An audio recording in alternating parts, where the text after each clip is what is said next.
Welcome back, students, with class ninth of science. We are continuing the fifth chapter. Now we will discuss about the fifth part of this chapter. Chapter name is Fundamental Unit of Life. This is the cell. In last unit, in last part, we have discussed about the uh, endoplasmic reticulum and Golgi body. Today we will discuss about the lysosomes, mitochondria, food vehicles, and plastids. Now, lysosomes. This is the third cell organelles of cell. Lysosomes are small spherical membranes bound cell organelles which are suspended in cytoplasm. Cytoplasm के अंदर ये lysosomes होते हैं कि spherical membrane bound cell organelles होते हैं जो cytoplasm के अंदर पाए जाते हैं. ये भी बहुत सिग्निफिकेंट सेल ऑर्गेनेल्स हैं. इनका function of lysosome of cell. Lysosomes are kind of waste disposal system of the cell. ये सेल का waste disposal system है. Lysosome contains several powerful digestive enzymes. These digestive enzymes of the lysosomes are capable to break down all the cell organic materials in the cell. Lysosome help to keep the cell clean by digesting any foreign material entering in cell, such as bacteria or food, as well as old cell organelles. These are worn out or eaten by the lysosomes. Lysosomes break them into the small pieces and or simpler or useful substance. ये lysosomes के अंदर digestive enzymes होते हैं, powerful digestive enzymes होते हैं.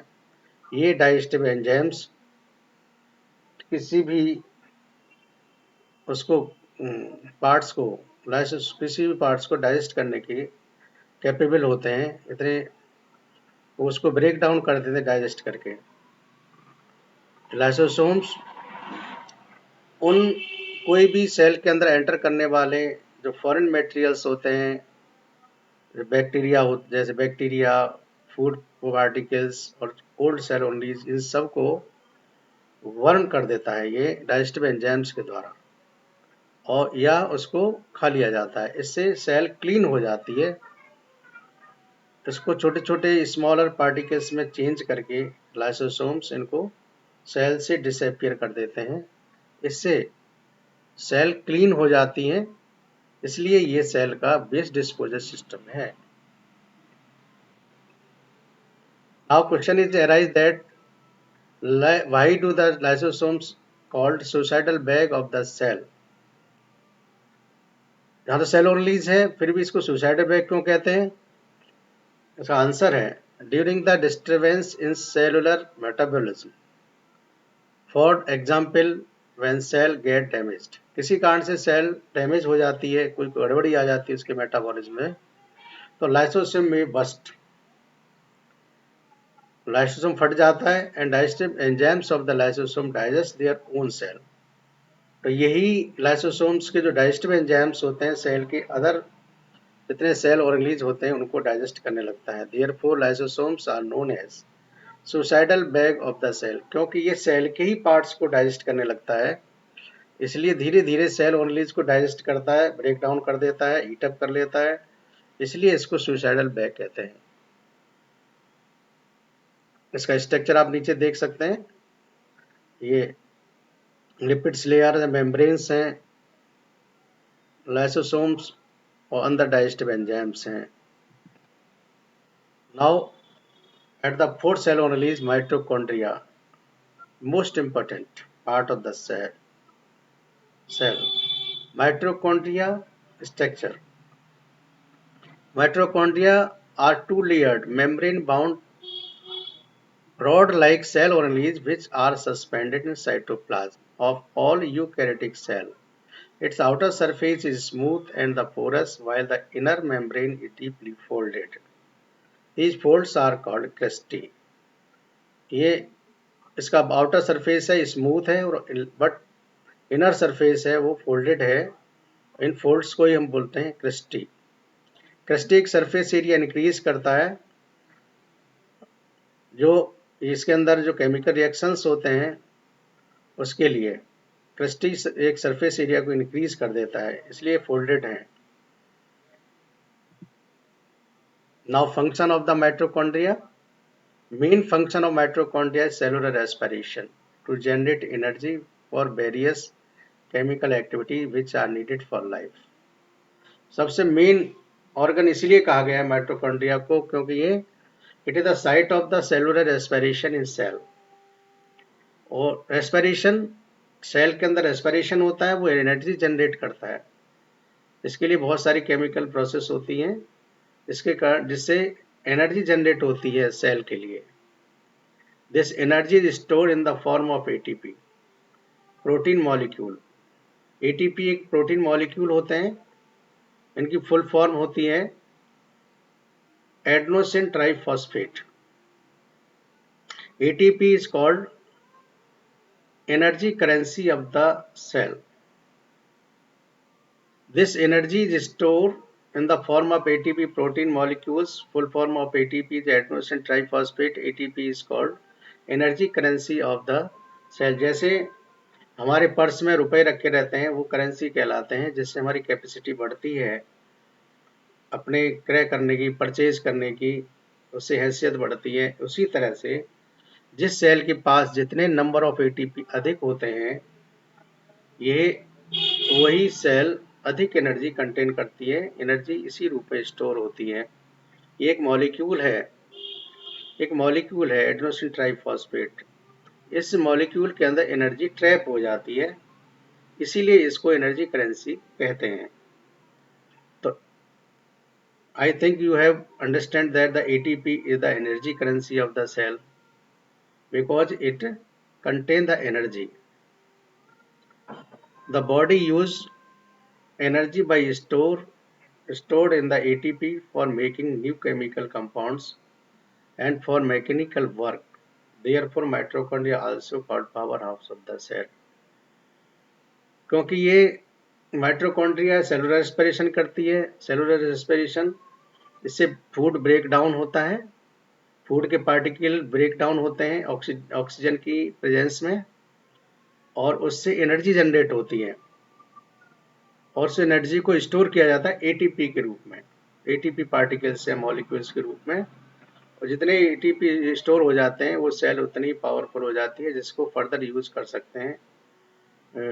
अपने जब भी एनर्जी की जरूरत पड़ती है तब हम उसका यूज कर लेते हैं. धीरे धीरे एटीपी खर्च होती हैं जिससे एनर्जी सेल की धीरे धीरे कम होती जाती है और उसको रीजनरेट करने के लिए फिर रेस्पिरेशन प्रोसेस लगातार सेल के अंदर जारी रहता है. क्योंकि शरीर हमारा फूड की सप्लाई भी सेल को देता है फाइनली और ऑक्सीजन की सप्लाई भी सेल को देता है. उसके लिए हमारे शरीर का सिस्टम है. ये सभी जितने भी लिविंग ऑर्गेनिज्म हैं सबके अंदर जो यूकैरियोटिक सेल हैं उनके अंदर माइटोकॉन्ड्रिया होता है. क्योंकि हर ऑर्गेनिज्म को एनर्जी की आवश्यकता होती है अपने मेटाबॉलिक एक्टिविटी करने के लिए और फिजिकल प्रोसेस करने के लिए. चाहे फिजिकल प्रोसेस हो चाहे केमिकल प्रोसेस हो, एनर्जी तो सबको ही चाहिए. इसलिए सेल एक लिविंग ऑर्गेनाइजेशन है, इसके डिफरेंट कंपोनेंट वर्क करते हैं और नई नई प्रोटीन जनरेट होती है. उन सबके लिए एनर्जी की जरूरत है और ये एनर्जी हमारे उसकी जो साइट है पूरे शरीर के अंदर साइट है कहीं तो वो सेल की माइटोकॉन्ड्रिया है. तो mitochondria because it produce the energy so it is the power house of the cell. Mitochondria are stem cell organelles as they have their own DNA and ribosomes. Therefore, mitochondria are able to make some of their own protein. इस मामले में और organism और cell organelles से ये develop है, अच्छी है, कैपेबल है क्योंकि ये अपना अपना डीएनए और अपने राइबोसोम्स इसके पास होते हैं, जिससे अपनी प्रोटीन अपने आप तैयार कर सकती है। तो I think you have understand the function of the mitochondria. Now plastids are double layered cell organelles which are present only in the plant cell. Plastid contain color pigment, give color to the different part of the plant. There are mainly two types: chloroplastid, chromoplastid and leucoplastid.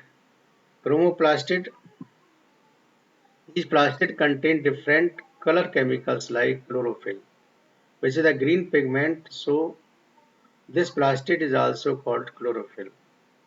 Chloro means green colour होता है।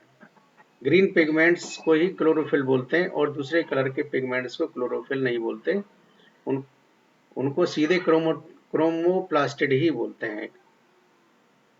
Chlorophyll found in the green leaves in the plant and help in the process of photosynthesis. Secondly, leucoplast. These plastids contain colorless pigmenting materials such as starch, oil, protein and granules. तो ये एक storing parts है शरीर का, उसका cell का। जैसे क्रोमोप्लास्टिड के अंदर कलर पिगमेंट्स होते हैं, ल्यूकोप्लास्ट के अंदर कलरलेस पिगमेंट होते हैं। लेकिन जो भी कलर देते हैं ये प्लास्टिड ही देती हैं प्लांट्स को। तरह तरह के फूल खिलते हैं, येलो, ग्रीन, ये सब क्रोमोप्लास्टिड्स के अंदर पाए जाने वाले पिगमेंट्स का ही कमाल होता है। और जो कलरलेस पार्ट है उसे ल्यूकोप्लास्ट बोलते हैं। और ये इस मायने में ये भी प्लास्टिड भी अपने आप में माइटोकॉन्ड्रिया की तरह कैपेबल होते हैं। इनकी भी अपनी डीएनए, अपनी ओन डीएनए होता है और अपने ओन राइबोसोम्स होते हैं, so they can prepare their own protein. Parts of plastid,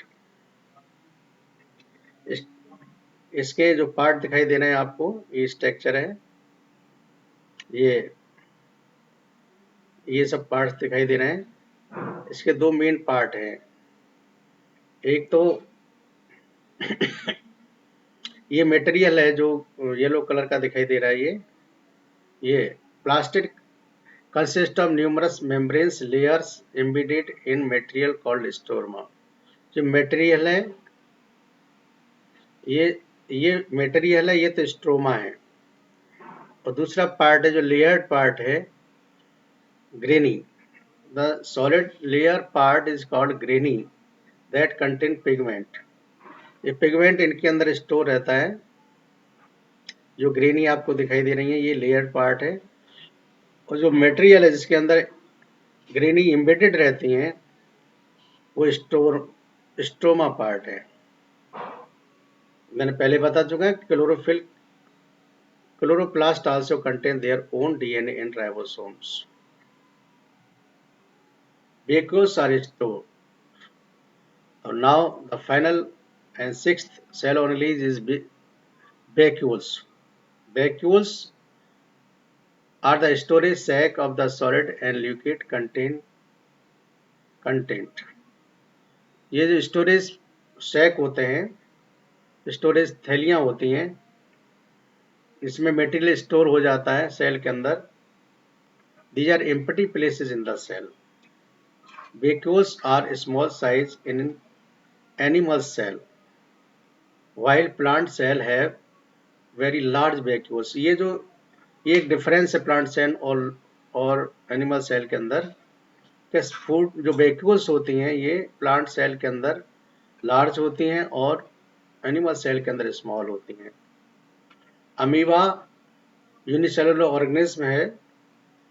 vacuoles help to the engulf the food to these are called food vacuoles. Amoeba जिससे फूड गेन करता है उन वैक्यूल्स को फूड वैक्यूल्स कहते हैं। Pseudopodia की मदद से फूड को इनगल्फ करता है अपने अंदर, उसके बाद उसी के अंदर डाइजेशन होता है। उन वैक्यूल्स को फूड वैक्यूल्स बोलते हैं, क्योंकि उसके अंदर फूड ट्रैप होता है और फूड उसमें अंदर डाइजेस्ट होता है, और फिर उसके बाद साइटोप्लाज्म फर्दर एक्शन के लिए, फर्दर रिक्वायरमेंट के लिए वहाँ भेज दिया जाता है फूड को डाइजेस्टेड फॉर्म में, और अनडाइजेस्टेड फॉर्म को उससे बाहर निकाल दिया जाता है, जैसे अमीबा के डाइजेशन में होता है।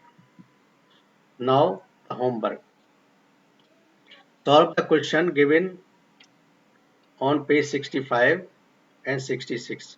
66 पर आपके एक्सरसाइज दिए, वो सॉल्व करनी है, और 65 पे ब्लू प्रिंट्स क्वेश्चन हैं, वो सॉल्व करने हैं। Draw the diagram of the plant animal cell and write the difference between the plants and animal cells. Complete your notes. Up, I think you like this channel and आप हमारे channel को like करें और subscribe करें और bell icon को दबाएं। इसी के साथ ही हमारा ये पाठ समाप्त होता है।